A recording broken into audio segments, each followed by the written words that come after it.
yeah, whatever your goal is, whatever your main thing is, then you can start to kind of set your days up, and they'll be in accordance to a lot of the things that you're trying to get done. I have a question for you, Mark, because I've realized this. How often do you say that like you can't do something? Like, how often do you word things that way? Because obviously there are things that maybe you're not going to take part in or whatever. But how often does your self-talk, is it ever like that? Is there anything you've caught yourself with? Yeah. I catch myself reframing my wording kind of all the time. Yeah.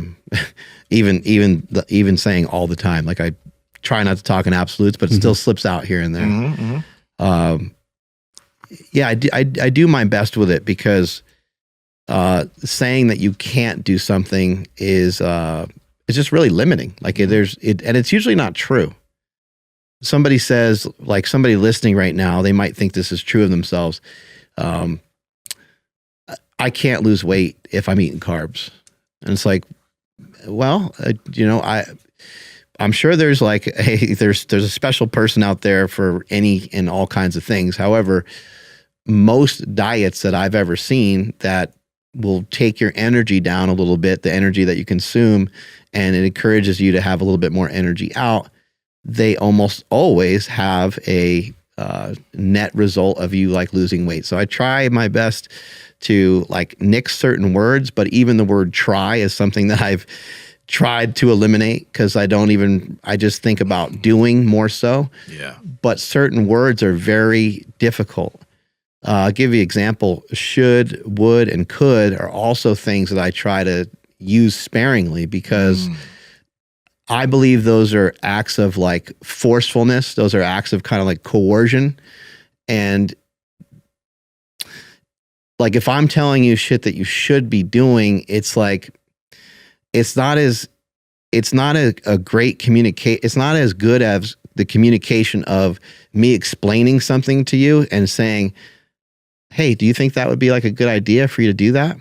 Rather than me telling you should be doing something. Yeah. As soon as I say should, you're kind of a little bit on the defensive almost. You're like, why the fuck's this guy telling me what I should do? But also within yourself, though, I think it's important, because if you say I should jump rope for 10 minutes every morning, what happens when you don't? Now you're beating yourself up. I should eat better starting tomorrow. What happens when you don't? So I do my best to work on eliminating a lot of these words and or using other words, but it gets to be tricky and it gets to be very difficult. But I guess overall, my mindset is still, it's not set, because it can mold to many different things, but I try to at least set it on a mode of you can and you will. Some things might take you a little longer than you'd like, but you will get there, and that sort of language. When you mentioned the thing about people saying like, oh, I can't drop weight on carbs or while using carbs or whatever, it reminds me, I get this a lot.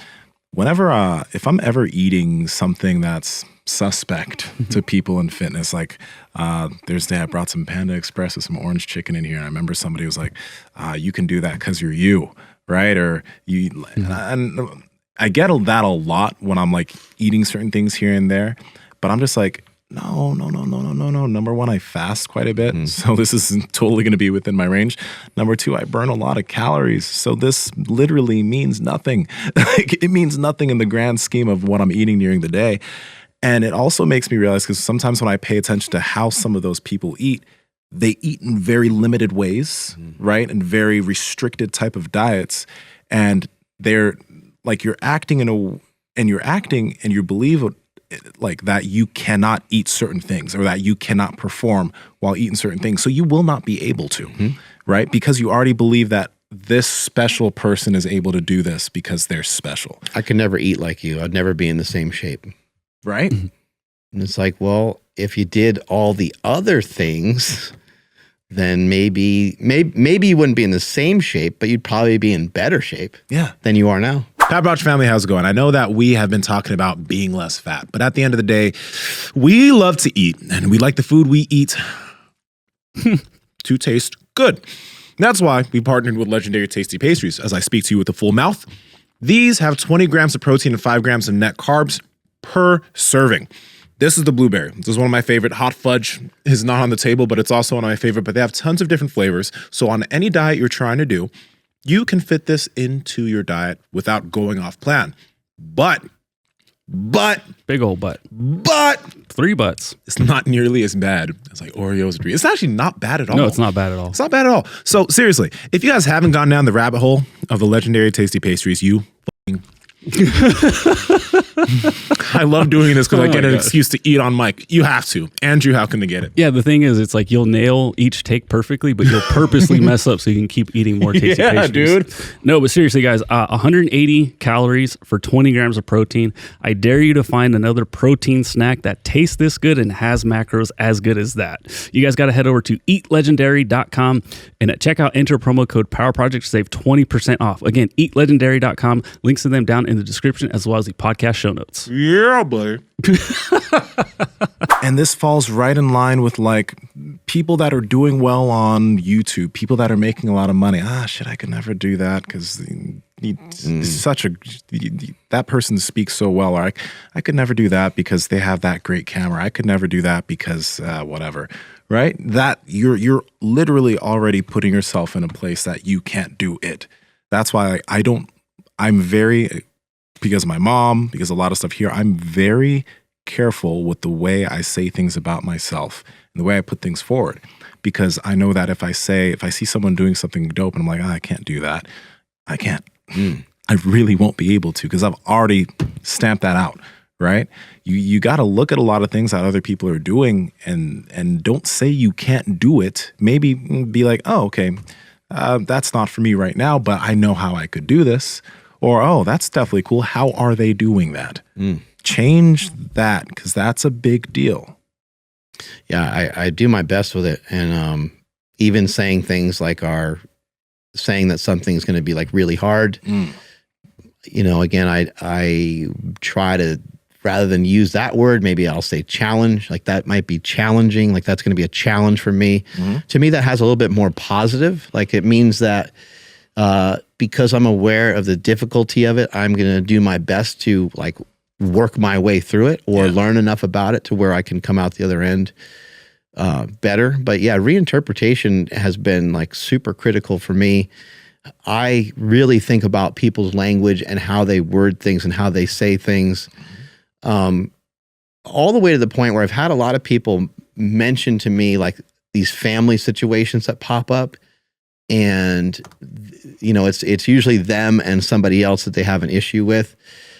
And a lot of times they'll say, you'll just hear like the pain in their voice. Like they're so upset and frustrated with the other person. And all I can do sometimes is just say, hey, like, you ever considered therapy? Like, have you ever, and what they always say is they're like, oh, the other person would never go for that.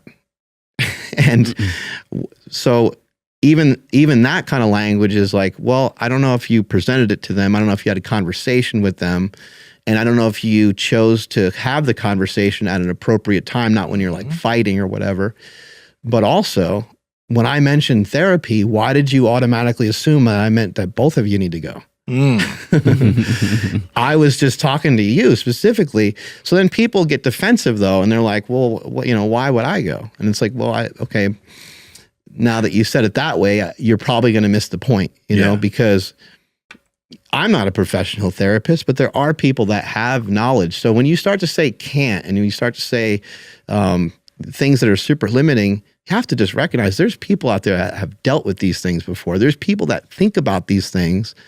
They think about these things all day long. Yeah. Whether you have diabetes or whether you're trying just to lose a couple pounds or whether you're trying to bench 900 pounds or like whatever the thing is, you can find people out there that have done it before. And all you got to do to get past your limitations is to leave your brain open to just asking questions. That's all you really got to do. Got to ask. Hey guys, I've seen that you guys have been commenting about how much you hate the whispering outro, asking you to like, comment, and subscribe. So I'm going to whisper again because I know you don't like it. So, hey, I know we're bringing you some good content. So like, comment, subscribe, and share it with some friends so we can all help each other out. And maybe I'll stop whispering in your ear.